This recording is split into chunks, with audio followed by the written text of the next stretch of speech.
بسم الله الرحمن الرحيم. الحمد لله رب العالمين، والصلاة والسلام على أشرف الأنبياء والمرسلين سيدنا محمد وعلى آله وصحبه أجمعين. اللهم رب جبرائيل وميكائيل وإسرافيل فاطر السماوات والأرض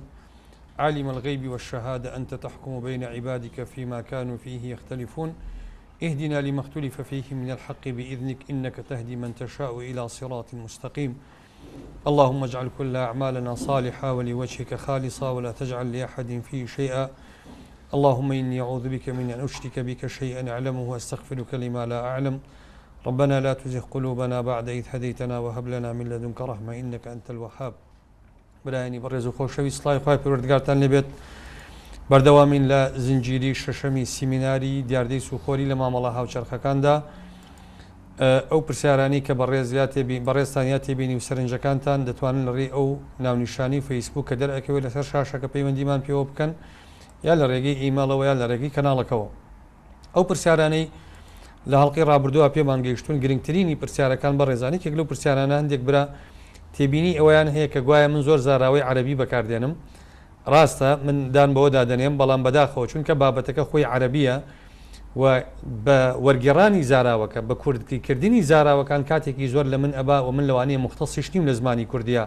لەوانەیەک زاراوەیە گوەر بژێڕمە سەر زمانی کوردی بە هەڵەوەری بگێڕم یا معنای شەرعیەکەی خۆی معنای ئیستیلاحی شەرعیەکەی لە دەست بە بۆیە من هەوڵ دەدەم بە پێیتوانە زاراوە عەرەبیەکان کەمکەمەوە بەڵام لەقەدەر ئەوەی کە لە توانای منا هەیە. بەڕێزێک پرسیارێکی کردووە دەڵێ لە کاتی حەواڵەیە یا لە کاتی گۆڕینەوەی پارەیە ئەڵێ ئێمە هەندێک پارەمانەکەوێتە قەرزەوە یان دیارە دوکانی گۆڕینەوەی دراوی هەیە ئەڵێ کاتێک کە دراوێکە گۆڕینەوە ئەو کەسی کە دراوەکە ئەگۆڕێتەوە هەندێک لە پارەکەی کەمە بۆ نمونە ئێمە 100 وەرەقی بۆ ئەکەین بە دیناری عێراقی ئەو لەوانەیە پارەی 90 وەرەقی پێبێت 10 وەرەقی ئێمە قەرزەکەوێتە لای ئەو طبعا ئەمە حرامە چونکە ئەمە ڕیبای نەسیعی تێئەکەوێت. ڕاستە ڕیبای فەضل لێرە دروست نابێت چونکە صنفی پارەکان جیاوازە بەڵام ڕیبای نەسیعە دروست ئەکات چونکە هەردوو پارەکە ئەبێت لە هەردوو بەدەلەکە لە مەدیسەکەیە کولەن حوزوریان هەبێت کەواتە ئەمە دروست نییە و شەرعی نییە و ئینشاءڵڵا لە بابی حەواڵاتە دوایی بە تەفسیر قسە لەسەر حکمی پارە گۆڕینەوە ئەکەین. برایەکی کە پرسیارەکە دیارە دەرباری ئەو پرسیاری جاری پێشوو وەڵامماندایەوە مۆزوعی مەعاملەکردن بەو چەکانی ئەمڕۆ لە بازاڕە هەن و بانکەکان پارەیان تیانە چەکەکان سەرفکەن. ئێمە دەرسی ڕابردوو گوتمان گۆڕینەوەی ئەم پارانە یا کڕینی ئەم چەکانە بە دیناری عێراقی دوو جۆر ڕیبا دروست ئەکا ڕیبای فەزڵ دروست ئەکا ڕیبای نەسیعەش دروست ئەکا چونکە چەکەکە ئەگەر ئێستا 100 ملیۆن دینار بێ خاوەنی چەکەکە چونکە پارەکە لە بانقا وجودی نییە مەجبورە ئەیفرۆشێتەوە بە 95 ملیۆن دینار یا ئەیفرۆشێت بە 90 ملیۆن دینار.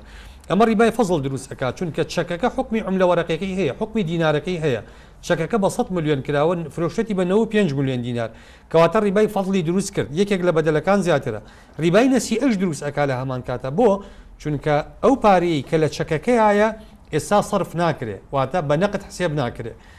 باشە ئەگەر بیگۆڕینەوە بە دۆلار ئەگەر گۆڕیمانەوە بە دۆلار یەکێک لە ڕیباکان حەل بوو. چۆن؟ چونکە دۆلار و دینار سنفیان جیاوازە کەواتە تەفاوڵ تایە ناممکنە.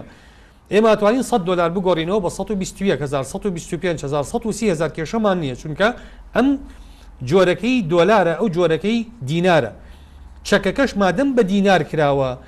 ئەکرێ بفرۆشتێ بە دۆلار بە زیاد و کەم ئەمە ڕیبای فەضل حەل ئەکا بەس ڕیبای نەسیعە حەل ناکە. چۆن؟ پارەی چەکەکە مادەم حاضر نییە ئەگەر ئەم چەکە ئێستا ببرێتە بانک پارەی نییە سەرفیکە کەواتەیەکێک لە بەدەلەکان حوزوری نییە کە حوزوری نییە ئەبێ بە ڕیبا لەبەرەوە دیسانەوە لێریشە شەرعی نییە بە یەک شێوە شەرعیە مامەڵەکردن بەم چەکانە ئەم چەکانە شتومەکیان پێ بکردرێ بۆ نمونە چەکەکە نەگۆڕدرێتەوە بە پارە چەکەکە سیاری پێ بکڕی سیارەیەک ئەمڕۆ لە بازاڕە با بڵین بایی 4 دەفتەر و نیوە تۆ بە چەکێک ئەیکڕی کە چەکەکە دوای 6 مانگ سەرفە بێ یا دوای ساڵێک سەرفە بێ بە چەکەکە ئەیکڕی بە 4 دەفتەر و 8 وەرەقە ئەمە شەرعیە بۆ چکەمە گۆڕینەوەی پارە بە پارە نییە ئەمە کڕینی سیارەیە بە پارە لێرە چەکەکە بە کەمیش بدرێ لەبەر ئەوەی کە حاضر نییە کێشەی نییە وەک فرۆشتنی شت وایە بە قەرز یا گەنمی پێ بکڕی یا خانووی پێ بکڕی بە چەکەکە گرنگ ئەوەی شتومەکی پێ بکردرێت بە پارە نەگۆڕدرێتەوە بە پارە بگۆڕدرێتەوە بە هەر دراوێکی تر بگۆڕدرێتەوە مادەم چەکەکە ئێستا مستحق الئەداء نییە بانک پارەی نییە سەرفیکە کەواتە پارەی چەکەکە قەرزە کە کەوتیشە قەرزەوە قەرز بەرامبەر بە حازر لە دوو دراوە ڕیبای نەسیعە دروست ئەکەن کەواتە شەرعی نییە. بەڕێزێککە پرسیار دەرباری ئەوە ئەکاکە هەر دیسان و علاقی بەمەوە هەیە بە زەمەی نەسی پرسیارەکەی خۆی بخوێنمەوە ئەلێگەر ئەمڕۆ کابرایەک 13 ملیۆن و 700,000 دیناری عێراقی هەبێ بە چەکێک لە بازاری دۆلارەکە بووی ئەشکێننەوە بە 137 وەرەقە واتە بە هەر گەڵاکە حکومەکەی چی لێیە 137,000 بە $100 لێ وەرەگرن. ئەمە وتمان حرامە بۆچی چونکە پارەی چەکەکە لەبەر ئەوە کابرا ئامادەیە خۆی گەڵاکە بە 121,000 دینارە بۆ ئەو ئامادەیە بە 137,000 قوبوڵێتی بشکێتەوە چونکە پارەی چەکەکە حزوری نییە ئێستا حکومە نیەتی بیدا ئەگەر هەی بێبیدا کابرا ئامادە نییە بۆ هەر گەڵایەک بۆ هەر $100 15,000 دینار ئەم پیاوە زەرەکە لە بازارە ئەمە حرامە شەرعەن دروست نیە حەلی ئەم چکاوەنچەکانە تەنها ئەوەنەیە شتومەکی پێ بکڕن قانونی پێ ئەکرێ سیاری پێ ئەکرێ کارێکی پێکە بەس کڕین و فرۆشتنی بە دینار و دراو حرامە ئللا اللهم وەکو عەرزم کردن دەرسی ڕابردوو وتمان مەگەر بە خاوەن قەرزەکە بە قەرزارەکە خۆی بفرۆشێتەوە یعنی ئەو کەسی کە شەکەکەی پێ بڕواتە ئەو بانقەی کە پارەکەی لایە بەوی بفرۆشێتەوە بەکەم حەڵاڵە وتمان بینا لەسەر ئەو مەبدەی ئەحناف کاڵن فرۆشتنەوەی پارە بە قەرزارەکە خۆی بە قەرزارەکە خۆی ئەگەر کەمترێ باتێ لەو نرخی خۆی دروستەکەواتە چەکەکان کە ئێستا حزوریان نییە فرۆشتنەوەیان بە قەرزارەکان کە حکوومەت قەرزاری ئەم پارانەیە دروستە بە کەمتر کێشە دروست ناکە. باش ئەڕۆینەوە سەر بابەتەکانی خۆمان دەرسی ڕابردوو لە مۆزوعی قەرزی حکوومەت لە سولفەی عقارە قسەمان لەسەر سولفەی عقار کرد آخر بڕیار دەربارەی سولفەی عقار کە من هەفتەی پێشوو دەسم کەوت بڕیارێکە لە 23/1/2014 دەرچووە دەربارەی هەر نەسی بڕیارەکە سوودی دواکەوتن کەواتە ئەمە پێی ئەوتێ فەوائیدی قڕوض حکومەت خۆی ئەمە بە قەرزەدا ئەم سولفەی عقارە بە نەسیش پێمانەوە سوودی دواکەوتن کەوتی سوود کەواتە ڕیبا واتە ئەمە ڕیبای تەخیریە فەوائیدی تەخیریە حکومەت لە دوا بڕیاریە کە بڕیاری ژمارەیەکی ساڵی 2014 ئەڵێ دواکەوتنی طبعا ئاماژە بە بڕیارە کۆنەکە کە بە خاڵی هەشتی ڕێنمایی سەرەوەمان بۆ هەر ڕۆژێکی دواکەوتن لە گەڕانەوەی پشکی پێشینە سوودی 5,000 دینار دەبێت و لێی وەردەگیرێت لەسەر ڕەسیدی قەرزەکە بۆ ئاگاداری کە تان و کارپێکردنی لەگەڵ ڕێزدا کەواتە ئێستا هەر کەسێک کە پارەی سولفەی عقاری لایە پێشینەی خانوبەری لایە هەر ڕۆژێک پارەکە دوا بکەوێ حکوومەت 5,000 دینار سوودی ئەخاتە سەر کە ئەمە ڕیبایەکی سەریحی زۆر وازحە مەجای مناقەشەی نییە. دینە سەر ئەو قەرزانی کە بانکی کشتتوکاڵی ئەیدا وەزارەتی کشتتوکاڵ و ئاودێری ئەوانەی کە حکومەت ئەیدا طبعا قەرزەکانی وەزارەتی کشتتوکاڵ وەزارەتی زراعەکە ئێستا ئەیدا نزیکەی 20 مەشروع شمولەکە 20 مەشروعمان هەیە قەرزەکانی کشتتوکاڵی گرێتەوە من بەس ناوی مەشروعەکانە خوێنمەوە دواتر دێمە سەر تەفاسیلی ئەو قەرزەی کە وەزارەتی کشتتوکاڵ و ئاودێری ئەیدا بە جوتیارەکان یەکەم بەرهەمی دانەوێڵە دووەم خانووی پلاسیکی باغداری نەمامگە ئامێر و کەلوپەلی کشتتوکاڵی سیستەمی ئاودێری ڕشاندن و دڵۆپاندن تراکتۆر و دەڕاسە و پاشکۆکانی هەنگەڵان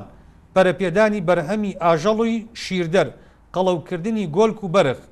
نۆژەنکردنەوەی پرۆژەکانی پەلەوەر بەخێوکردنی پەلەوەری گۆشت و هەڵهێنەر پرۆژەی پەلەوەری دایکانەی گۆشت و هێلکە دروستکردنی کارگەی ئالیک ساردخانە بواری ماسی پرۆژەی قارچک بیری ئیرتیوازی ڕاکێشانی کارەبا و کڕینی موەلیدە ئەمە نزیکەی 20 قەرزەکە وەزارەتی کشتتوکاڵی تەمویلی ئەکا بۆ جوتیارەکان بە چ سیفەیە قەرزەکان تەمویلەکە وەزارەتی کشتتوکاڵی بابچینە سەر ڕێنمایەکانی وەزارەتی کشتتوکاڵی خۆی کە بۆ بانکی ڕەشیدی ناردۆ بۆ سەرفکردنی پارەکان ڕێنمایی دارایی ژمارە 15 ساڵی 2009 ئەو جوتیارانەی کە سوودمەند دەبن لە پێدانی قەرزی کشتتوکاڵی بۆ تێچووی پرۆژەکانیان لە 50,000 دۆلار زیاتر نەبێ واتە حکوومەت لە قەرزی کشتتوکاڵیە تا مەبلەغی 5 دەفتەر دۆلار سەرفەکە لە ڕێنمایی دووەمە ئەڵێ ڕێژەی دووی ڕسومات وەربگیرێت بۆ قەرزەکان ئەمە ڕیبای سەریحە ڕێژەی دوو کەواتە ئەمە زیادەیە ئەم زیادەی ڕسومات حکومەت وەرێگرێ خاڵی 5 طبعا من عرضم کردن جاری پێشوتم من تەنها ئەو بەرگانە ئاماژە پێ ئەەکەم کە پەیوەندی ڕاستەوخۆی هەیە بە بابەتەکەی ئێمە کە بابەتی سووە لە خاڵی 5 ئەڵێ ئەو جوتیارانی کە داواکاری پێشکەش دەکەن بۆ وەرگرتنی قەرزی کشتتوکاڵی دەبێت بەرامبەر بە وەرگرتنی قەرزەکان زەمانێک وەک ڕەهنی زەوی نیشتەجێ یان خانوبەریا هەر مڵکێک دیاری بکەن بە مەرجێک بەهای ئەو مڵکە لە بری قەرزەکە زیاتر بێت ئەمە مەرجێکی زۆر شەرعیە حکومەت ئەمەی بۆ هەیە بیکا لەگەڵ جوتیارەکەیە کە ڕەهنێکی لێوەرگرێ یا کەفیلێکی وە لێوەرگرێ بۆ زەمانەتی وەرگرتنەوەی قەرزەکەی لە خاڵی شەشەما کە خاڵی شەشەم کێشە دروست ئەکا ئەڵێ لە کاتی دواخستنی قیستی ساڵانە سوودی دواخستنی دەخرێتە سەر بە ڕێژەی لە سا 12 و پێویستە لە ماوەی یەک مانگدا قیستی ساڵانە بدرێت ئەمە ڕیبای فەوائیدی تەخیریە و حکومەت خۆی بە ناوی فائیدە ناوی ئەبا پێی ناڵێ غەرامە ئەڵێ ئەمە فائیدەیە کەواتە ئەمە ڕیبایە و سوودی دواکەوتنە حکومەت ئێخاتە سەر قەرزەکە لە ڕێنمایی ژمارە حوتی ساڵی 2010 کە لە 27 چوارە دەرچووە حکومت بە دەستخۆشیەوە بڕیارێکی باشەدا بڕیارەدا لابردنی ڕێژەی لە سادووی ڕسوماتی قەرزی کشتتوکاڵی کە لە ڕێنمایی سەرەوەدا هاتووە کەواتە حکوومەت جزئێک لەو مۆزوعی کە ئێمە ئیشکالمان لەگەڵی هەیە کە ڕیبایە و لە سادووی ڕسوماتە حکومت لە ساڵی 2010 دوای ئەوەی کە مامۆسایانی ئاینی وەکێتی زانایان جوودێکی مشکوریان کرد حکومت بڕیاریدا لە 102کە لا ببرێ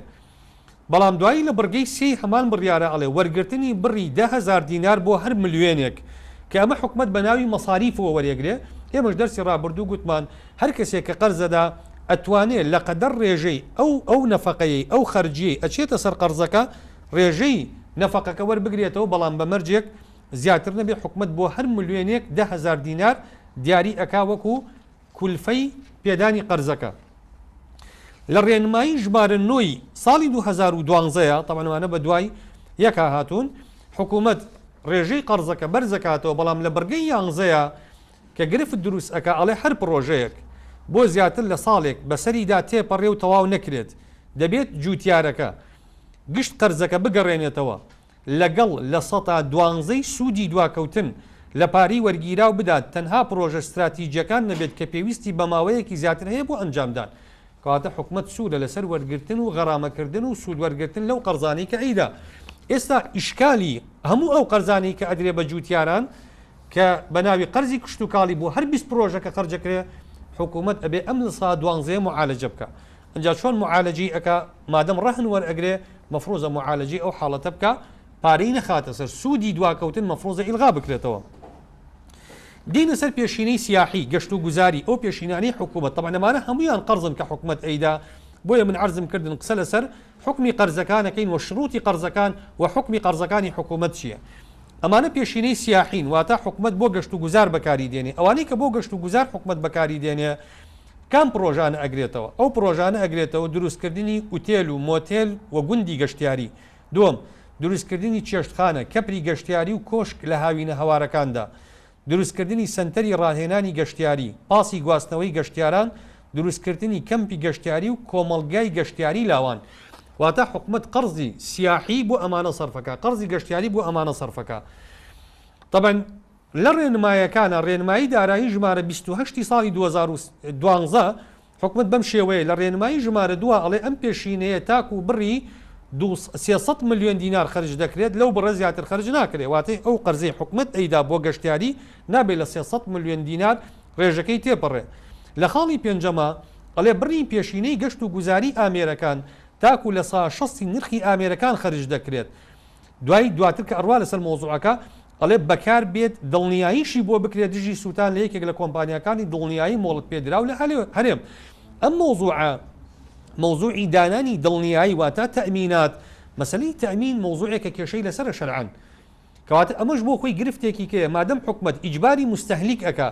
ئیجباری ئەو کەسانەکە کە قەرز وەرەگرن ئەبێت تەمینات بکەن بۆ قەرزەکانیان ئەمە ئیشکالێکی شەرعی دروست ئەکا لە خاڵی شەشەمە وەرگرتنی خەرجی کارگێڕی حکومت لێرەیە قەرز نەفەقاتێک چێتە سەرۆک و عەرزم کردن قەرزەکە چۆن وەرەگرێتەوە 1 میلیۆن دینار بۆ ئەو پێشینانی بڕەکانیان 200 میلیۆن دینار کەمترە و بڕی 2 میلیۆن دینار بۆ ئەو پیشینانی کە بڕەکانیان لە 200 میلیۆن دینار زیاترێکە کەواتە حکومت ئەم میلیۆن دینارە یا ئەم 2 میلیۆن دینارە لە بلی نەفەقات گل ئەداتەوە ئەمە ئەستۆی دامەزراوە ڕسمیانەیە کە پەیوەندیان هەیە بەم قەرزانەوە کە نابێ ئەو قەرزانە لە ڕێژەی تێچوونی فعلی قەرزەکە زیاتر بێ ئەو میلیۆن دینارە ئەبێ فعلا ئەو 200 میلیۆن دینارە بای 2 میلیۆن دینار نەفەقاتی هەبێ ئەگەر زیاتر بێ ئەگەر کەمتر بێ بای میلیۆنێک دینار نەفەقاتی هەبێ لە خاڵی نوێیەمە مەرجەکانی پێدانی پێشینە دێتە سەر مەرجەکان یەکەم وەرگری پێشینە موڵکێک بارمتە ڕەهن بکات سەر ڕای کەفیلێکی دەستەبەر پرسیارەکە لێرەدا ئەوەیە باشە ئەگەر حکوومەت کەفیل و ڕەهنیش وەرئەگرێ لە کابرای مقتەریض لە قەرزارەکە بۆچی دواتر سوودی دواکەوتنی قەرز ئەخاتە سەر پارەکان خۆی فکری کەفیل بۆچیە کەفیل بۆ زەمانەتی قەرزە ڕەهن بۆ زەمانەتی قەرزە ئەگەر کابرا قەرزەکەی نەهێنایەوە لە کاتی خۆیان تۆ لە مەعاشی کەفیلەکەی پارەکە ئەبڕی کەواتە تۆ چ حەقێکت ما لەسەر کابرای قەرزە تۆ بەس حەقی پارەکەت لایەتی لە کەفیلەکەت بڕیوە یا ڕەهنێکت لێوەرگرتووە کە موڵکێکە کە موڵکەکەی بای قەرزەکەی تۆ زیاترە قستێک نەیدا دوو قستنیدا ڕەهنەکە موڵکەکەی ئەەکەیتە مزایدەوە ئەی فرۆشی پارەکەی خۆتی لێ هەڵەگریتەوە و باقی پارەکە گەڕیتەوە بۆ کابرای خاوەن پارەکە لە فەرعی باە دیسانەوەڵێ ئامێرەکان دەبێت دڵنیایی بۆ بکرێ کە ئەمە هیچیشکەیە لە گرفتەکان ئەوەی لە هەمان گرفترە لە خاڵی شانزەیە باسیەکە کاڵێ ڕێژەی سوودی دواکەوتن واتە فەوائیدی تەخیری لە سەدادە دەبێت لەسەر پشکی شایستە کە دەبێت لە بەرواری شایستە بگەڕێنرێتەوە کەواتە حکومت لێری شادیسانەوە ڕیبایی فەوائیدی تەخیری لەسەر قەرزی گشتیاری دائنێ لە هەموو ئەمانە خراپتر کە حکومت ئەیکا بەڕێزان مەسلەی قەرضی ئیستیثمارە پرۆژەکانی وەبەرهێنان کە ئەنجومەنی باڵای وەبەرهێنان سەرپەرشتی ئەکا و پەیوەندی بە ڕاستەوخۆی بە سەرۆکاتی ئەنجومەنی وەزیرانەوە هەیە لە قەرزەکانی ئەنجومەنی وەبەرهێنانە هەموو ئەو کۆمپانیایانی کە وەبەرهێنانەکەن لەگەڵ حکومت و حکومت قەرزیانەداتێ حکومت ئەم جارە ڕسوماتیش لەسەر قەرزەکەدا ئەنێ و فەوائیدی تەخیریش دائنێ بەخلافی هەموو ئەو قەرزانی تر کە باسمان کردوون هەموو قەرزەکانی تر سولفەی عقار کشت و کاڵی گەشتیاری حکومت لەم سێ قەرزەیە فەوائیدەکانی لا بردو ڕسوماتی هەڵگرتووە لە ئیستیسمارە ڕسوماتەکان هەڵناگرێ حکومت واتە هەموو ئەو قەرزانی کە ئەمڕۆ کۆمپانیا وەبەرهێنەرەکان وەری ئەگرن هەمووی حکومت بە ڕیبا ئەیدا چۆن ئەمە ڕێنمایەکانی حکومەتە پاڵپش بە یاسای وەبەرهێنانی ژمارە 4 ساڵی 2006 و دوا بەدوای بڕیاری ئەنجومەنی باڵایی وەبەرهێنان ژمارە 36 لە 6/5/2008 تایبەت بە تەرخانکردنی بڕی 100 ملیۆن دلار بۆ سندوقی نیشتەجێکردن بڕیارماندا بە من هەمووی ناخوێنمەوە کە ئاچی لەسەر بڕگەینەوە ئەڵێ ئەگەر ئەو قەرزە لەلایەن سوودمەند بۆ ماوەی 5 ساڵ وەربگیرێت ئەوە ڕێژەی لە 102 وەک قازانج دەخرێتە سەر گوژمەکە لە 102 وەکو قازانج کەواتە ئەمە واضحە ئەمە ڕیبای قەرزە و ئەگەر بۆ ماوەی 10 ساڵ بوو ئەوە ڕێژەی لە 103 وەک قازانج دەخرێتە سەر ئەمە زۆر واضحە کە ئەمە هێشتا بێ لە فەوائیدە تەخیریەکان ئەمە بەس سوودی قەرزەکە خۆیەتی دواتر لە ڕێنمایی دارایی ژمارە 24 لە بەرواری 24 یانزەی 2010 حکومت لە فەرعی باکە بابەت بە قەرزی پیشەسازیە لە بڕگەی دووەم سێم دانیان ئەڵێ 300,000 دینار وەردەگیرێت بۆ خەرجیەکانی کارگێڕی لە کاتی پێشکەشکردنی مامەڵەکە ئەمە علاقەی نییە بە ڕسوماتەکەەوە ڕسوماتەکە ثابتە و ئەم پارێژ وەکو خەرجی وەرەگیرێ دواتر لە بڕگەیەکی کە ئەڵێ ڕێژەی سوودی دواکەوتنی قیستەکان لە 100 دەبێت لەسەر ڕەسیدی پێشینەکە کەواتە دیسانەوە فەوائیدی تەخیری شیتایە و ڕیبایەکی سەریحی شیتایە کە باسمان کرد لە ڕێنمایی ژمارە 24 لە بەرواری 1/3/2011 حکومت ئەڵێ بڕی پاری خەرجیەکانی کارگێڕی بەم شێوەی خوارەوە وەردەگیرێت تەبەنەمە هەموارکردنەوەی قانونەکەی پێشووە کە خەرجیەکانی دەستکاری کردووە ئەڵێ 1 ملیۆن دینار بۆ ئەو قەرزانە کە بڕەکەیان لە 200 ملیۆن کەمترە و 2 ملیۆن دینار بۆ ئەو قەرزانی کە بڕەکەیان لە 200 ملیۆن زیاترە ئەمە وەکو قەرزی گەشتیارەکەی لێ کردووە حکوومەت لە بڕگەی سەیە ڕێژی سوودی دواکەوتنی قیستەکان لە 100 دەبێت لەسەر ڕەسیدی پێشینەکە کەواتە ئەم قەرزانە بەم شێوازی ئەمڕۆ و ئێستا حکوومەت ئەیدا چ بە جوتیارەکان چ بە هاوڵاتیانی ئەدا هەموو ئەم قەرزانە ڕیبایەنتیایە جا یا هەردوو جۆر ڕیباکەیان تایە یا فەوائیدی تەخیریان تایە کە ئەمە جۆرێکە لە جۆرەکانی ڕیبای قەرز یا ئەوە تا حکوومەت هەر فەوائیدی قەرزەکەی تایە بەبێ تەخیر وەکو ئەوەی لە قڕوزی ئیستیثمار و پێشینەکانی وەبەرهێنانە ئەدرێ ئەمانە وەکو عەرزم کردن حرامن دەرسی ڕابردوو قسەمان لەسەر ئەوە کردوتمان ئەو سولفەی عقاری کە دراوە زۆرێک لە مامۆسایانی بەڕێز کاتی خۆی باس لەوە ئەکرا کە ئەم قەرزانە بۆ ئەو کەسانی کە ضرورن حەڵاڵە وەری بگرن ئایا قەرزێک ئەگەر بە ڕیبا بدرێت بە سوو بدرێت حاڵەتی ضرورەت چۆنە وە چیە ئەگەر ئینسان بتوانێت قەرز بۆ حاڵەتی ضرورەت بە ڕیبا وەربگرێ من حەزەکەم هەڵوێستەیەک لەسەر ئەم خاڵە بکەین بۆ ئەوەی خەڵک خۆی بدۆزێتەوە لە بابەتە فقهیەکەیە بزانین ئەو بە حەڵاڵ وەریگرتووە ئەگەر پرسیار لە خۆی کاو ئەمڕۆ سولفەی عقاری وەرگرتووە بزانین مامۆسایان کەوتیان بۆ ئەو کەسانی کە ضرورن وەری بگرن بزانین ئەو ضرور بوو وەری بگرێ یا ئەو ضرور نەبوو بە قسەی مامۆسایانی نەکردو بە سەرڕۆیی خۆی وەریگرتووە طبعا كدينا سن مبدئي ضرورة قاعديك ما هي لضرورات علين الضرورات تبيح المحظورات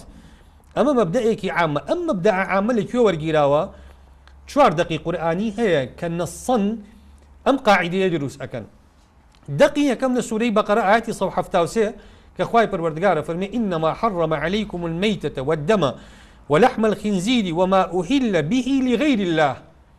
خوا فرمي أمانم حرام كردو لسرتان دعاء فرمي فمن اضطر واتا هر کەسێک ناچار بوو ئەمە حاڵەتی ضرورەیە غەیرە باغین ولا عاد بەڵام ئەبێ حاڵەتی ضرورەتەکە دوو مەرجیتیا بێ غەیرە باغین واتە ئەو کەسەی کە بە ضرورەت وەریگرتووە تجاوزي يعني بغينك على ورقتني ضرورك يا ولا عاد واتا كسك فعلا ضرور بوا كارك نا ضرور حرامك نكردوا ولا عاد وكضرورتك كردوا تجاوزي حد ضرورك نكردوا ام قاعده شلون تطبيق بها بون منا كسك ناچار بوا بويك لشوينك بكي كوتوا هیچ وسیلەیەکی خواردنی لەلا دەست ناکەوێ لە بیابانێکایە و ئەم کەسە ئاوەدانی شک نابا هیچ پاروەنانێک هیچ ئاژەڵێک هیچ شتێک نییە بیخوا یەک ئاژەڵی مردارەوە بوو هەیە کەلاکێکە کەوتووە ئەم کەلاکە گۆشتی مردارەوە بوو خوا فەرمێ ئینەما حەڕەمە عەلەیکم المەیتە ئەفەرمێ گۆشتی مردارەوە بوو حرامە دوای خوا فەرمێ فەمەن اضطر ئەگەر کەسێک ناچار بوو بەوەی گۆشتی ئەم مردارەوەیە بووە بخوا واتە ئەم پیاوە بە حەڵاڵ شتی دەست ناکەوێ بیخوا کولەن بۆیە ئەم لێرە غەیرە باغە یعنی باغی نییە ئەگەر گۆشتی مردارەوەکە بخوا بەڵام کە گۆشتی مردارەوەکە چۆنە خوا خوای گەورە شەرتی دووەمی بۆ دائەنێ غەیرە باغین واتە ناچارە گۆشتی مردارەوەکە بخوا بەدیلی نییە ولا عاد کە گۆشتی مردارەوە بووەکە ئەخوا عولەما ئەفەرمون ولا عادین بەچی تەطبیقە بێ ئەفەرمون نابێت تەجاوزی حەدی ضرورە بکا لە خواردنی گۆشتەکەیە واتە ئەوەنە گۆشتی مردارەوە بووەکە ئەخوا کە گیانی پارێزراوە بێ نەمرێ بۆی نییە تێری لێ بخوا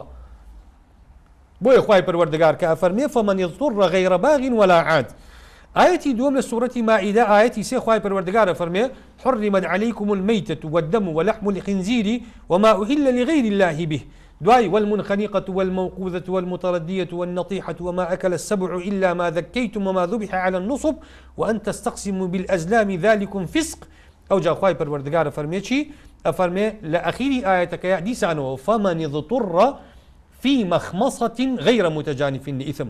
کاتە دیسانەوە باسی حاڵەتی ضرورە ئەکا خوای پەروەردگار هەر کەسێک ناچار بوو بەوەی ئەم حیوانانە بخوا گۆشتی ئەم حیوانانە بخوا بەڵام خوا دیسانەوە زەبط بۆ ضرورەکە دائەنێ ئەفەرمێ فەمەن اضطر غەیرە متجانف لإثم واتە کابرا حرام نەخوا لە ضرورەتەکەیە تەجاوزی حەدی ضرورە نەکا لە خواردنی حرامەکەیە لە سورەی ئەنعام ئاەتی 145 خوای پەروەردگارە فەرمێ قل لا أجد فيما أوحي إلي محرما على طاعم يطعمه إلا أن يكون ميتة أو دما مسفوحا أو لحم خنزير فإنه رجس أو فسقا أهل لغير الله به لدعاية ديسان أفرمي خواهي پروردگار فمن اضطر غير باغ ولا عاد كواتا ديسان حالتي ضرورة باسكا بلان بمرجي أويك غير باغ ولا عاد لآية شوار ما خواهي پروردگار لسورة نحل آية صوب أنزا أفرمي إنما حرم عليكم الميتة والدم ولحم الخنزير وما أهل لغير الله به فمن اضطر غير باغ ولا عاد فإن الله غفور رحيم كواتا أم شوار آية هر شواريان بلغيكي شرعين لسر أويك الضرورات كخوافا من فمن اضطر غير باغ ولا عاد كواتا الضرورات تبيح المحظورات أما جقلوا آيتاني تلك خواهي پروردگار لقرآن كافر يريد الله بكم اليسر ولا يريد بكم العسر لا يكلف الله نفسا إلا وسعها لا يكلف الله نفسا إلا ما آتاها ما جعل عليكم في الدين من حرج هم أمانة أو آيتان كبلغن لسر خلقتني تكليف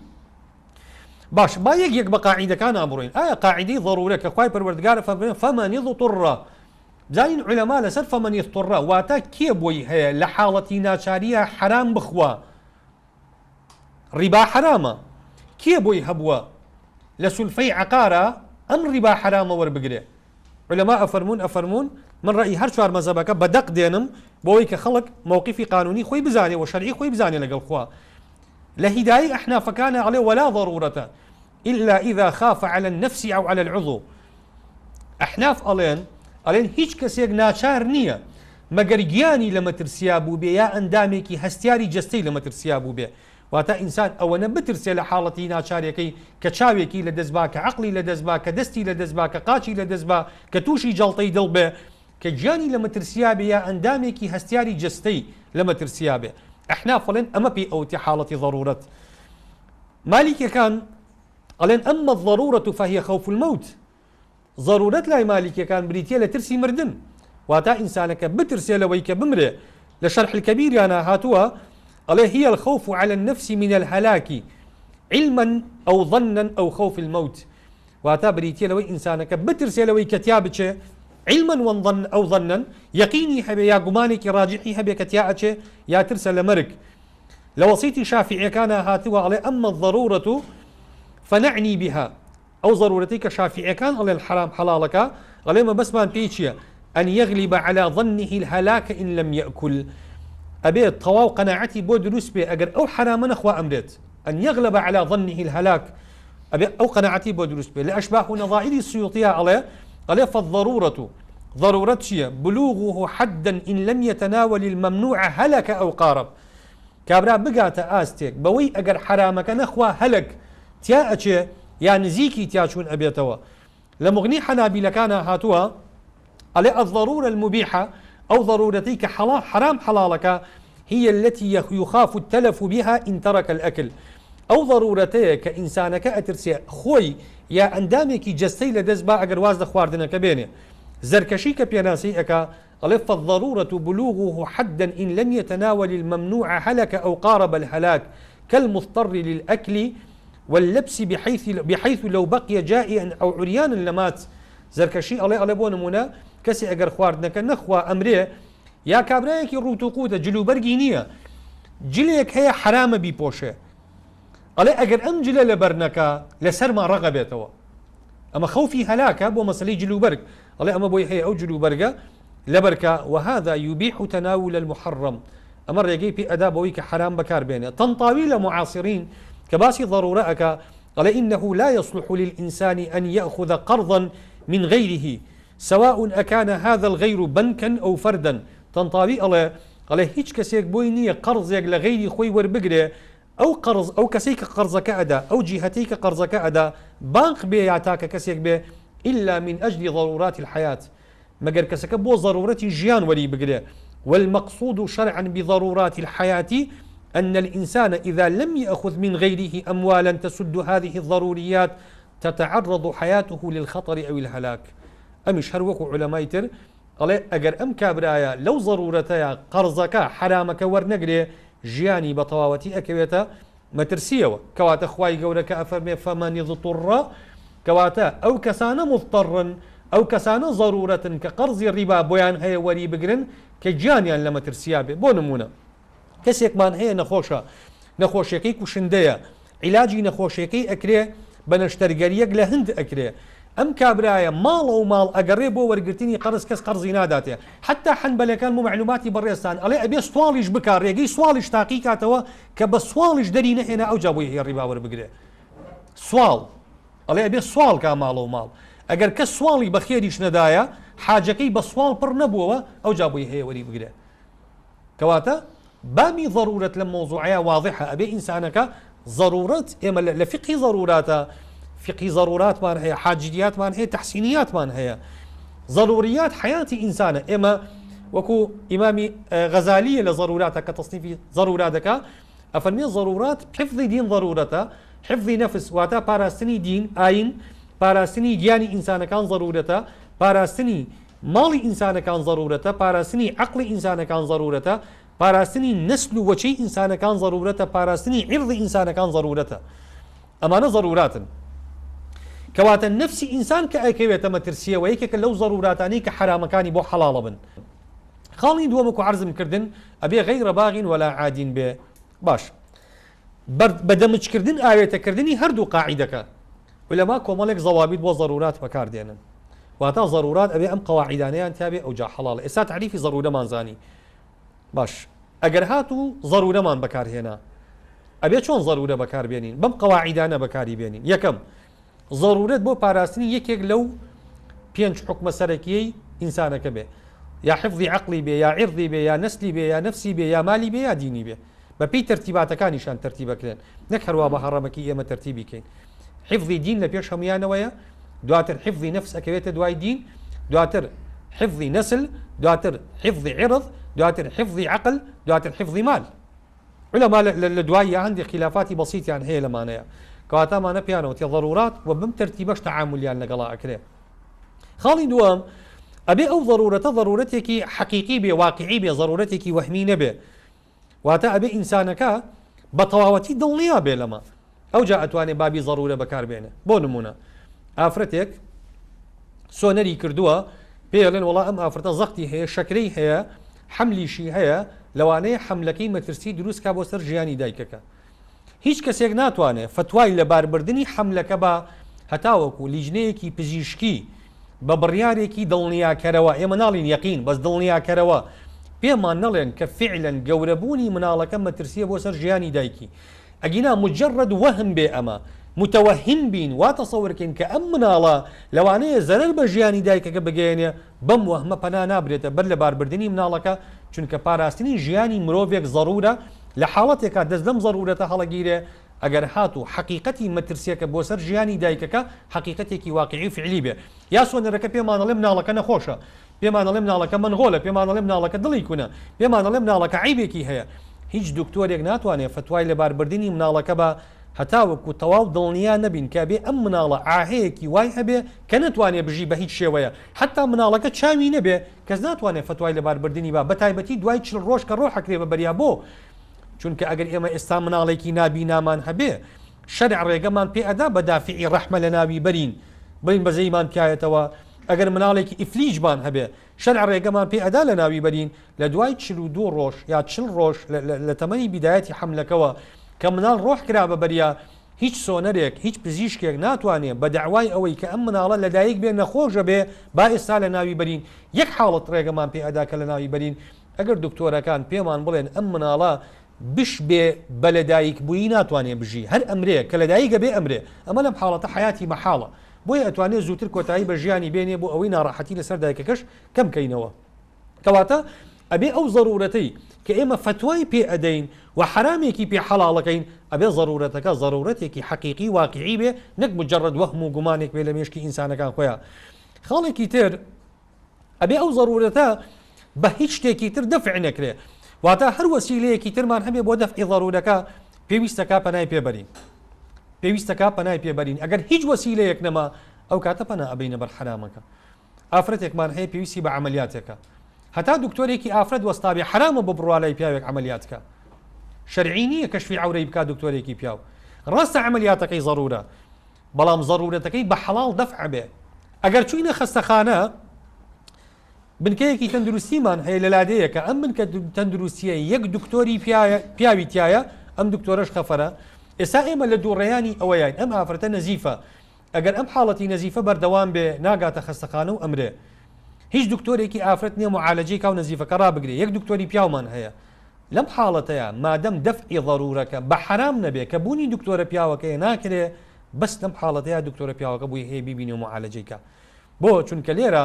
ضرورەتی پاراستنی ئێماکەوینە دووڕێیانی ئەوەی ئایا ژیان و پاراستنی ژیانی ئافرەتەکە ضرورە یا پاراستنی عەورەتی ئافرەتەکە ضرورە کامیان ئەسڵن ئەسڵی ضرورەکە ژیانێتی ئێمە کە پارێزگاری عەورەی ئافرەت ئەەکەین عەورە مەقسەدێکی حاجیە ضرورەتەکە پاراستنی ژیانە پاراستنی ژیانێتی کەواتە لێرە ئێمە دەست لە حاجیەک هەڵەگرین لە پێناو پاراستنی ضرورەیەەکە ئەڵێن دکتۆرە پیاوەکە بووی هەیە فەخسیکە بەڵام هەتا بەدیلێکی حەڵاڵ ما بێ ئینسان ناتوانێت پەنا بەرێتە بەر حرام کەواتە هەر بە ڕێزێک کە ئەوێ قەرزێکی حرام وەربگرێ ئەبێ هەموو ئەو کەسانی کە جێی ئومێدن بەوەی قەرزی حەڵاڵی پێ ئەدەن هەموو ئەو وەسیلانی کە حەڵاڵن کاکە وەسائلی حەڵاڵ زۆرە ئەمڕۆ کابرا من تێناگەم چۆن دەڵێ وەسیلەی حەڵاڵ نەماوە ئێمە وتوبانە زۆر ناچاری بەوەی وە کەسیش قەرزت ناداتێ بەڕیبانە بێ ئەچم لە بازار سیارەیەک ڕائەکێشم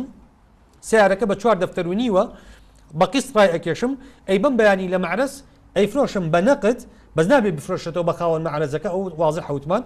ئەیفرۆشم لە بازار بە کەسێکی تر بە 4 دەفتەر و 20 وەرەقە 4 دەفتەر و 20 وەرەقە من سی لەم دەسەکەوێ 30 وەرەقە زەررم داوە بەس ڕیبام نەکردووە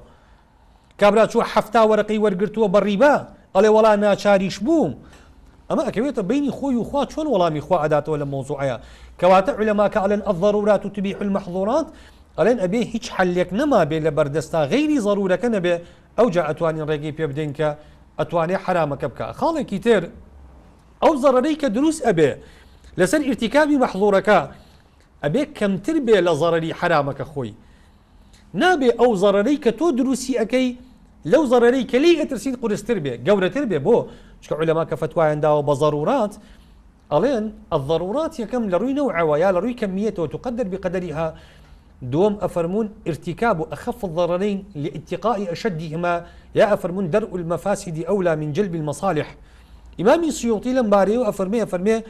الضرورات تبيح المحظورات بشرط عدم نقصانها عنها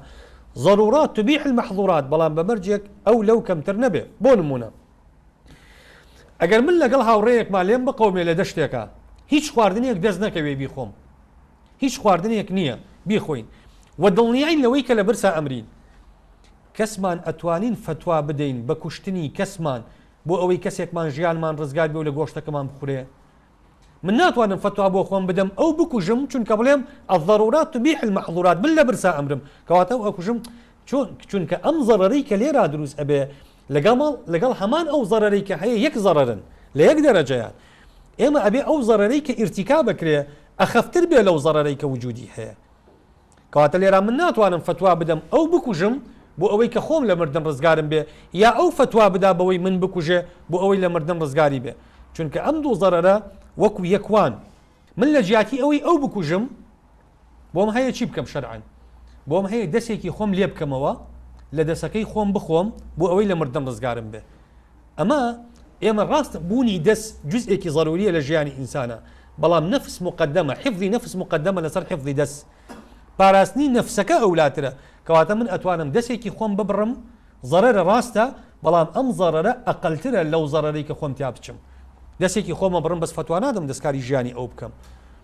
ئەویش ئەتوانێت دەسێکی خۆی وا لێ بکە، بەڵام ناتوانێت فتوا بدا بۆی کە کەسێککە بکوژێ بۆ ئەوی گۆشتەکەی بخوا و لە مردن ڕزگاری بێ، کەواتە بێ زەرەرەکە کەمتر بێ. خاڵێکی تر بە ڕێزان ئەڵین ئەبێ ئەو زەرورەتە بە قەدەری خۆی وەربگیرێ. باشە وتمان کابرا زەرورە ئەو حرامە بکە، بەڵام خوای گەورە ئەفەرمێ غەیڕ باغین وەلا عاد، واتە تەجاوزی حەدی زەرورە نەکات. چۆن ئێمە لە خانووە ئایا دەفعی زەرورەی مەوا واتە زەرورەی ئەوەی کە خانوویەک هەبێت یابین تەنها بەوە خانووەکە دەفع بێ بەوەی کە ئەبێ خانووەکە بە مڵک هەمان بێ، یا ئەگەر کرێچیش بین زەرورەی خانووەکە دەفعەکە، ئەگەر کرێچیش بین زەرورەی خانووەکە دەفعەکە، مەرج نییە تو هەر خانووەکە مڵک بێ بۆ خۆت. ئایا ئەوانەی کە پاری سولفەی عقاریان وەرگرت ئایا خانووی کرێیان دەست نەئەکەوت لەو سەرجادەیە بۆ ماڵ و مناڵەکانیان کە ڕیبایان وەرگرت؟ ئەمە ئەبێ ئەم پرسیارە وەڵام بدرێتەوە. ئێمە ئاڵین الضرورات تقدر بقدرها، بەقەدەر زەرورەکە ئیسفادەی لێ ئەکرێ، نابێت تەجاوزی حەدی زەرورە بکەی. دکتۆرێک کە ئافرەتێک عملیات دەکا هیچ کەسێکی کەنی عملیاتی بکە ئەم دکتۆرە پیاوە نەبێ. ئێمە ئاڵین الضرورات تبيح المحظورات، بۆی هەیە عملیاتی کاوە بۆی هەیە لەشی ئافرەتەکە ببینێ، بەڵام چەند الضرورات تقدر بقدرها، بس ئەو شوێنە ئەبینێ کە بۆ عملیاتەکەی ئیشی پێیەتی شەرعی نییە ڕووتی کاتەوە بە ڕووتی بڵێ وەڵام من عملیاتەکەم نا، عملیاتەکەی تۆ لە شوێنێکا ضرور بوو، بس ئەو حەدە ضرور بوو کە تۆ بیبینی، باقی لەشی ئافرەتەکە ئێمە ئاڵین إذا زال المانع عاد الممنوع، مانعەکە لەوەی کە تۆ بۆت هەبوو لەشی ببینی حاڵەتی ضرورەت بوو، بەڵام ئەو بە ئەندامانەی تری جستەی کە پێویست نەبوو لە عملیاتەکەی ڕوت بکرێتەوە ئەوانە هەر ممنوع بوو ببینرێ. لەبەرەوە الضرورات تقدر بقدرها، ئینسان لە قەدەری ضرورەت تەعامل ئەکا. ئێستا تەیەموم کابرا تاکەی بۆی هەیە تەیەموم کە ئەگەر هاتو ئاوی دەست نەکەوێت کە ئاوی دەستکەوت تەیەموم تەواو بەتاڵ بووەوە، نەخۆشە ناتوانێت ئەو بەکاربێنێ تا ئەو کاتە تەیەموم ئەکا کە ناتوانێت ئەو بەکاربێنێ، کە توانی ئەو بەکاربێنێ ناتوانێت تەیەموم کە، چونکە بەدەلە ضرورەت ڕێگەی پێداوە تەیەموم کە، ڕوخسەیەکی شەرعی بۆ ڕێگەی پێداوە. وإذا زال المانع عاد الممنوع وەکو خۆی لێ دێتەوە. کەواتە کاتێک ئێمە ئەبێ فتوا بدەین بۆ ئەوەی خەڵک بۆ ضرورەت ڕیبا وەربگرێ، ئەگەر دەفعی ئەو ضرورەیە بە ڕیبا نەبێ، وەکو حەمبەلیەکانە ئەفەرمون ئەگەر کابرا بە سوال ضرورەتەکەی دەفعی بێ بۆی نییە ڕیبا وەربگرێ، ئەگەر سواڵی کردبێ. لە کاتێکا من پێم وانە حاڵەتی کەسێک لەوانی کە وەریان گرت ئاوا بوو یا ئەو بەڕێزانی کە کردیان بابا بڵین خانووی خۆی بێ، حەزەکە خانووی خۆی بێ، بەڵام خۆ ضرورەت بە خانوویەکی گڵ دەفع بێ، خۆ ضرورەت بە 100 مەتر خانوو دەفع بێ، بە 2 هۆدە خانوو دەفع بێ، ئەمانە حەدی ضرورەتن. ناتوانێت کابرا بڵێ وەڵا ئەبێ 200 مەتر بێ و 2 قاتیش بێ و جیبسن بۆردیش بێ و جیبسن مەسەلەن پلاسیکیش بێ پەنجەرەکانی و پێشەکەیشی مەڕمەڕ بێ و کاشیش بێ هەموو مواصفاتێکی تیا بێ، تەوزیعاتی ئاوی سارد و گەرمی تیا بێ و وەڵا بشڵین ضرورەتە. ڕیبا کەی بۆ ئەم ضرورەتە؟ کەی ئەمە ئەوەیە کە خوا ئەفەرمێ فەمەن اضطر فی مەخمەصە، کەی ئەمە ئەوەیە کە خوا ئەفەرمێ فەمەن اضطر غەیڕ باغ ولا عاد؟ بەڕێزان ئەمە ئەو ضرورەتە نییە کە خوای پەروەردگار باسیەکە. خاڵی شەشەم عولەما ئەفەرمون ئەو ضروراتانی کە بەکاردێ ئەبێت ئینسانەکە لە مەسائیلی حاجیاتە قیاسی نەکرد بێتە سەر ضرورات، چونکە بۆ مەسەلەی حاجیات نابن بە ضرورەت إلا ئێمە ئاڵین الحاجە إذا عمت تنزل منزلة الضرورة، حاجە ئەگەر گەشت بوو بە حاجەیەکی زۆر عام تنزل منزلة الضرورة. ئێستا قەرض ئێمە وتمان قەرض بە پێی سێ بنەمای شەرعی ككاتي خويا كم محاضرة باسمان كنت ما لواش شرعينا بنماينا بس شنك حاجيك عامة نزلت منزلة الضرورة وأباحها الشارع خواهي پروردگار إجازي داوة بوي كقرض بكري إجارة خواهي پروردگار إجازي داوة كإجارة بكريدان دروس به لكاتك أمانة إشكالي شرعيان هي استصناع دروس كردن أمانة إشكالي شرعيان هي شارع رقي بي أداء بكري السلم إشكالي شرعيتها شارع رقي بي أداء بكري بو شنك أمانة حاجيك عاما ونزلت منزلة الضرورة فأباحها الشارع شارع رقي بي أداء بس أماني تر حاجي عامنين لبرو لا تنزل منزلة الضرورة كما كاتي برنامج كمان تا أمره هاتا بايان لدرسي داهاتو أقر خواهي قولتا من با لزنجير السيميناري داهاتو معنا زيادة درجة بباسا كان دين أقر بريزيك برسالك يبي تبيني سرنجي لخزمتانا دكتور جان فرمو أنا يا خواهي قولو مهربان بس خوشي بجناب كاكتور بو زانيار باشانا لسر قاعدة كجناب باسكت الضرورات وحل المحظورات قاعدة أصولية كالنص الشرعي والقراوة آيا مضطر كسي ناچار كي أتوين بكي بلاي ناچار كما براسي قرفتي كا أمرو خلق قمانك زوري هي بتابدي لو قرزي خانو بلا بيشينا كي بناچار حساب أكل جراب أماجية كتبية كتب بلام زيادة تفصيلي فيها بين آيا أو كسي كلا كريتشيا بيت فرمان برا يعني دخلك محدودي هي بنا رحت بزور لخويا كري خانو كي دابين أكاد آيا من بناچار حسابها يا بس قال قوشين تاقات السري مانك يعني خانوكي بين ورقي بينا جريت خانوكي دو ورقي بيه جريت كم روكي شيء سكن لهموجي هنا لزربي ولاتنا كيشي كي بالفروانة بتايبتي لكردستان أم روكي شيء سكن يكل كيشا كيشكاني حياة كيشكاني جنب راسي آية إما تشون أتوانين أما تشارة سركين ناچار كي بناشر حساب آية وكسك خاني بينا جبت لخيمة بجي قرزك ورنقريت أما قرفتي زوري خلقة أجا جناب زور روني كي توام دس خوشي ليكم طبعا سبع رد بكسي ناچار برزان من عرضم كردن بويك من قصي خوم هنا قصي هر شوار مذهبكم هنا ككسي ناچار بينا سأكن الله المضطر كي حالتي ضروري كي أو على حالتي ضرورة وتيان كسيك كي يخاف على نفسه أو عضو منه على الهلاك أترسل ويك نفسي يان اندامێکی هەستیاری جستەی بکەوێتە مەترسیە و لە دەسیبا ئەو کەسانی کە لە خانووی کرێدان یا خانووی خۆیان نییە ئەکەونە ئەم حاڵەتە نفسیان لە ژێر هەڕەشەی مردنایە یا ئەندامێکی هەستیاری جستەیان لە ژێر هەڕەشەی مردنایە نەخێر دواتر ئەمانە بەدائیلە حەڵاڵەکانیان بەکارهێناوە واتە ئەمانە قەرزی حەسەنەیان بەکارهێناوە من تەسەورەکەم بەکاریان نەهێناوە ئایا ئەمانە چون معاملاتی شەرعی بکەن ئێمە وتمان معاملاتی شەرعی تەوەڕقمان هەیە بۆچی ناڕوا سیارەیەک ڕاکێشێ لە بانک دوای بیفرۆشێتەوە لە بازارە هەر بەقەدەر ڕیباکە زەرەرەکە بەڵام ئەمەیان حەڵاڵە ئەمەیان ئیشکالی شەرعیتیانە ئەچێ شتەیەکەکڕێ بە قەرز دواتر لە بازارە بە کەسێکی کە نەک ئەوەی کە لی کڕیوە بە کەسێکی ئەفرۆشێتەوە بە حازر ئەیفرۆشێتەوە ئێمە هەندێک مەسائل هەیە ئەم دەرگای بکەینەوە زۆر خەتەرە چۆن ئێستا زۆر کەس لە ئەوروپایە ژنی نییە کوڕێکی گەنجە ئەم گەنجە زۆر لەواتر سێ بکەوێتە زیناوە باشە خۆ زینا یەکێکە لە محەڕەمات و ئەم گەنجە ضرورە بەوەی ژن بێنێ پارەیشی نییە ژن بێنێ کەس دەتوانێت فتوای بۆ بدا زینا بکە ئێخۆ ئەمە ضرورە بەس کەس ناتوانێت فتوای بۆ بدا بۆ چونکە ضرورەتەکەی ناگاتە ئەو حەدەی کە خوای گەورە ئەفەرمێ ئینسانەکە لە نەفسی بترسێ لە هەلاک یا عوضوێکی بترسێ لە هەلاک مادەم ناترسێ لە هەلاک کەواتە ئەو ضرورە نییە کە خوای پەروەردگار ڕێگەی پێ ئەداکە فەرمێ فەمەن اضطر فی مەخمەصە بۆیە ئوستازیان یعنی ئێمە مەسلەی خانووی نیشتە جێبوون نابێ بەو ضرورەتەی کە ئینسان ڕیبای بۆ وەربگرێ مادام کرێچێتی هەبێ و مادام ئینسانەکە بتوانێت بە وەسیلەیەک لە وەسائلە حەڵاڵەکان چ قەرضی حەسەنە بێ چێ خاڵێکی تر بێ من هەڵبەت ئەم خیتابەکە ئەیکەم ئەمە من لەگەڵ خەڵکمە بەرپرسیارەتی دەسەڵات لەمە جیاوازە حکومەت جیاوازە حکومەتیش نابێ میلەت ناچارکا بەمە نابێ حکومەت بەم شێوازە تەعاملکە لەگەڵ میلەتە حکومەت خەڵکی ناچار کردو بە ڕیبا باشە حکومەت معنای چی قەرزی کشتتوکاڵی بە ڕیبا ئەدا قەرزی خانوبەرە بە ڕیبا ئەدا قەرزی سیارە بە ڕیبا ئەدا قەرزی گەشتیاری بە ڕیبا ئەدا قەرزی ئیسیسماری بە ڕیبا ئەدا ئاخر چ خوا قبوڵێتی یعنی ئەم حکومەتە میلەت هەڵی بژاردووە ئەمانە هەڵبژێرداوی میلەتن میلەت موسڵمانە تۆ چۆن بە ڕیبا نەبێ قەرز نادی بۆ میلەتی کە توی هەڵبژاردووە بۆ ئێمە تکاکەین بەوەی کە دەسەڵات لە مۆزوعەیە بێتە وەڵام و مامۆسایان زانایان بێنە سەرخەت لە مۆزوعەیە ئەم بەڵایە لە کۆڵی خەڵک کەنەوە ئەم معاملە ڕیبەویانە لە کۆڵی خەڵک کەنەوە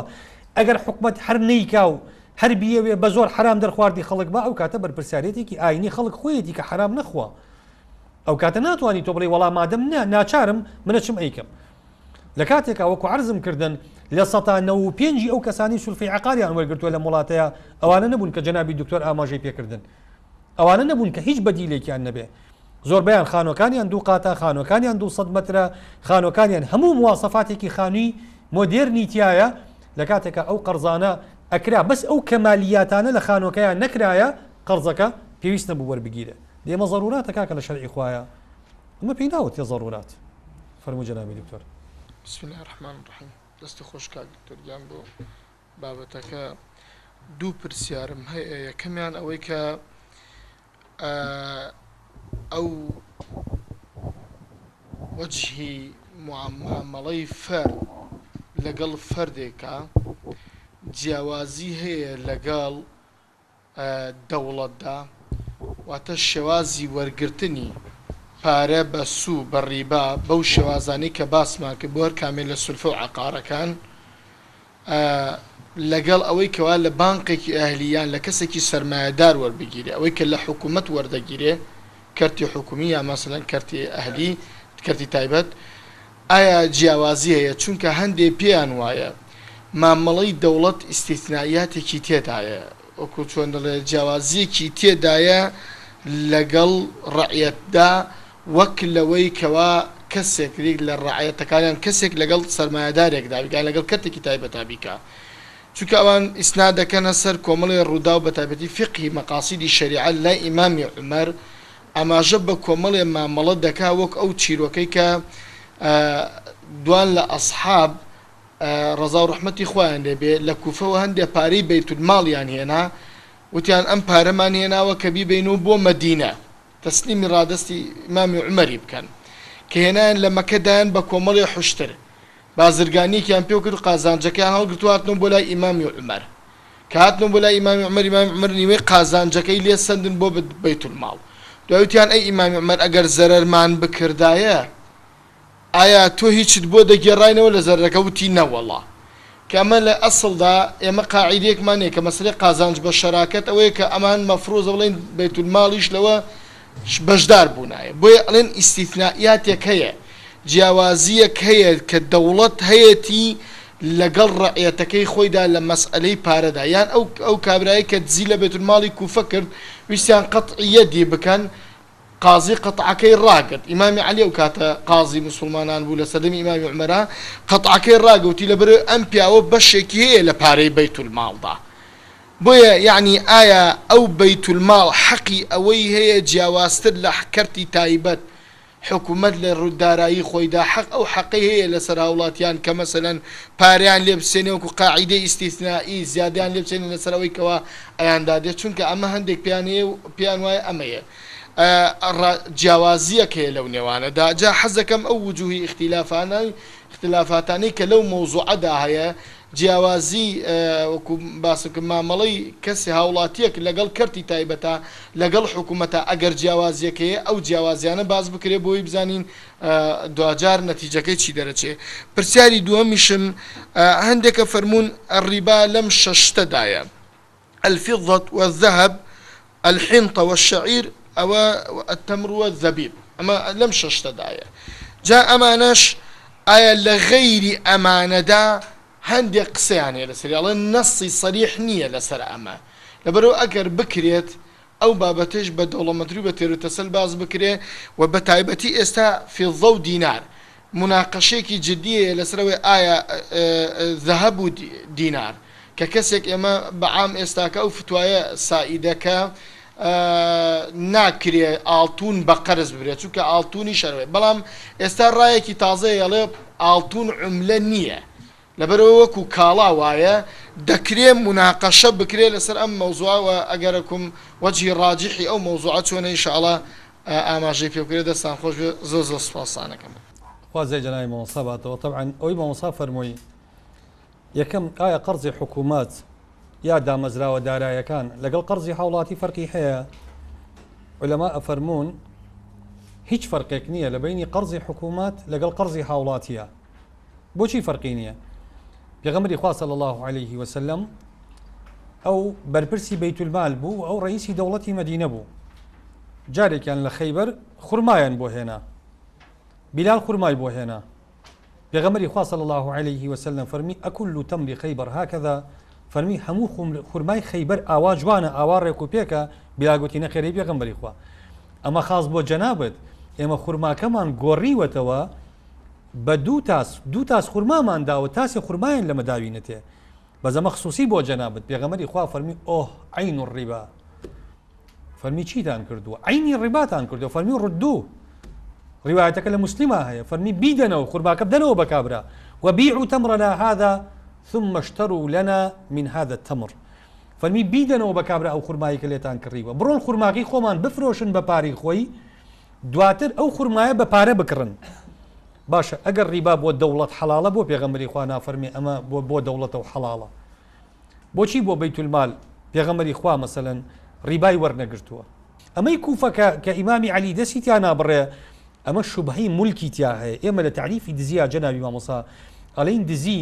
یەکێک لە پێناسەکانی، لە قەیدی پێناسەکان ئەوەیە کاڵین ئەخذ المال خفية من حرز مثله دون أن يكون للسارق فيه شبهة ملك. ئەم کەسەی کە پارەی بردووە جزئێک بۆ لە ئاحادی ڕەعیەت، ئیمامی عەلی ئەفەرمێ ئەم معاشی هەیە لە بەیت المال، کەواتە ئیمامی عەلی نافەرمێ دز نییە، بەس ئەم شوبهەیە ئیسقاطی حەدی قەطعەکە لێرە، فقط ئەگینا دزی کردووە، بەس کە دەستی نابڕی پێغەمبەری خوا فەرمێ ئیدرەءوا الحدود بالشبهات. ئەفەرمێ ئەگەر شوبهەیەک دروست بوو لە حەددا، بۆ نمونە کابرایەک ڕشایەوە، کە ڕشایەوە عارەقی هێنایەوە، ئایا داری حەدی عارەقی لێ ئەدرێن؟ نە، بۆ چونکە ئێمە ئەزانین عارەقی هێناوە، تۆ عارەق لە مەعیدەیە هەبووە، بەس ئێمە نازانین بە عەمدی عارەقی خواردوێتەوە،